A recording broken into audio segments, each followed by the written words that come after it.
Salut à tous les amis, j'espère que vous allez bien. On se retrouve ce samedi 9 mai 2026 pour une nouvelle vidéo. Alors cette vidéo évidemment va revenir sur le Classico de demain, un Classico importantissime parce que c'est peut-être le match du titre.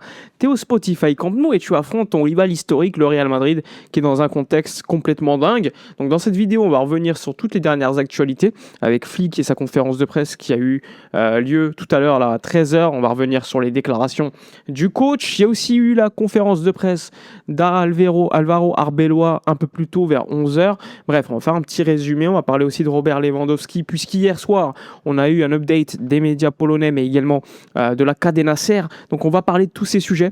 En tout cas, n'hésitez pas comme d'habitude à mettre un petit like, à vous abonner, à mettre aussi un abonnement sur Twitch. Ça fait toujours plaisir. Hier, on était nombreux, encore une fois, sur Twitch pour un live focus sur l'économie du club. Je vous ai expliqué un petit peu comment fonctionnait le fair play financier. Bref, c'était un plaisir d'être avec vous.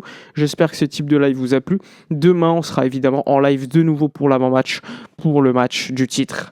Bon, on y va. On débute sans plus attendre. Alors tout d'abord, ce matin, 11h, première conférence de presse de la journée, celle de Alvaro Arbeloa qui a été entendue par rapport au sujet de la bagarre, la pseudo-bagarre entre Tchouaméni et Valverde. Finalement, on a appris que les deux allaient être sanctionnés à hauteur de 500 000 € et que Tchouaméni était le seul convoqué pour ce match, que Valverde ne l'était pas parce qu'il est out pour 2 semaines, donc il ne sera pas dispo demain, donc une absence de plus du côté du Real Madrid.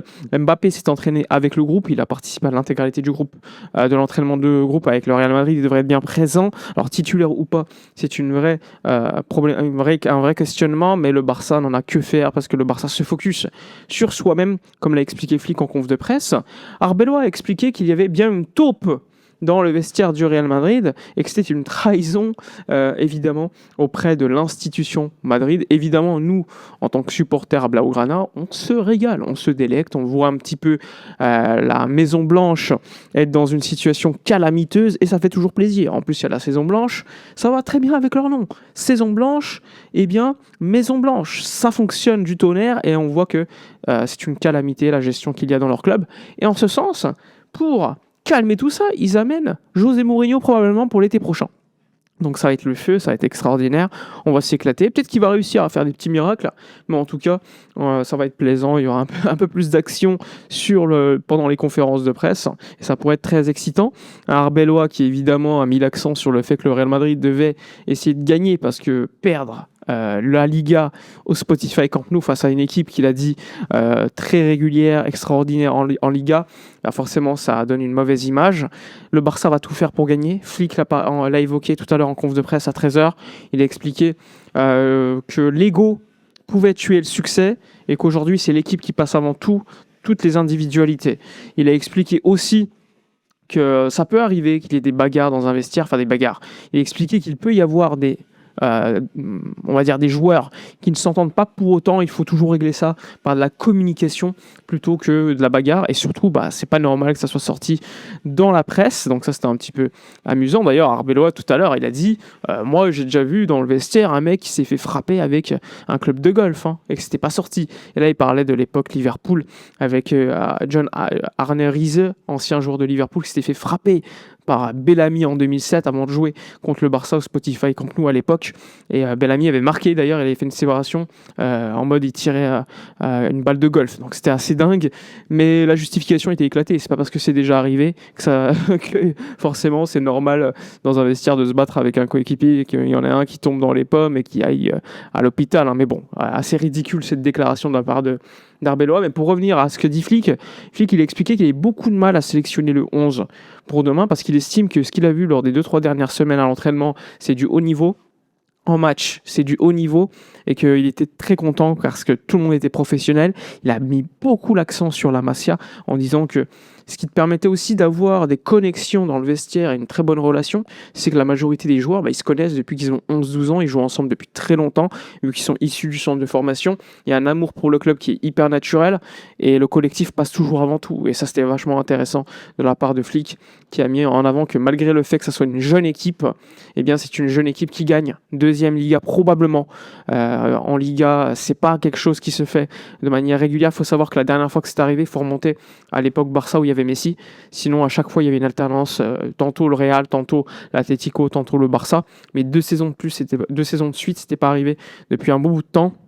Et Flick a dit c'est pas encore fait, il faut faire le job, il faut gagner demain, il n'y a pas de match nul qui tienne, demain c'est la victoire qu'on veut.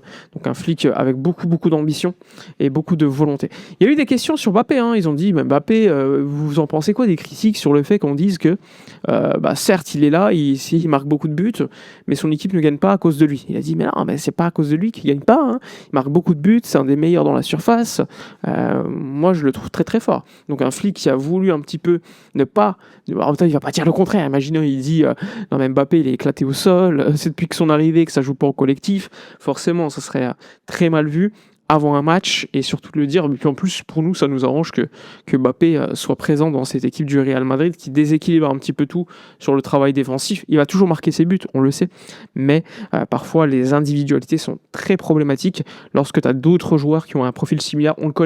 On connaît ça, rappelez-vous de Griezmann, Messi à l'époque, qui étaient des types de joueurs assez similaires, qui étaient capables de jouer dans l'axe, un petit peu sur le côté, mais qui se promenaient un petit peu partout sur le terrain. Forcément, tu peux pas avoir deux joueurs avec un profil similaire dans l'équipe. Sinon, forcément, ça peut causer des problèmes sur le terrain. Et en dehors, pas forcément. Griezmann, Messi, c'est pas qu'ils s'entendaient pas bien en dehors, comme Mbappé et Vinicius d'ailleurs. C'est juste qu'en termes de jeu, il y a une connexion qui ne peut pas se faire parce que les deux ont les mêmes mouvements, tout simplement, et ça peut poser problème au niveau de l'équipe. Donc ça a été un accent qui a été mis pendant la conférence de presse. Un Flick qui veut absolument gagner le titre, il a appelé au public demain, un public qui va être évidemment à fond. Il y aura un tifo au Spotify Camp Nou demain, Forza Barça, avec évidemment plus de 65 000 personnes à peu près attendues. Donc on devrait battre le record, puisque vous le savez, il y a une jauge actuellement, on ne peut pas dépasser puisque le 3e étage n'est pas encore ouvert, il va falloir patienter. Un Barça qui va normalement recueillir pour ce match entre 13 et 15 millions d'euros de recettes, ce qui est énorme et ce qui est un record pour le FC Barcelone. Donc hâte d'être à demain, hâte de voir le 11, hâte de voir le match et potentiellement les célébrations à la suite.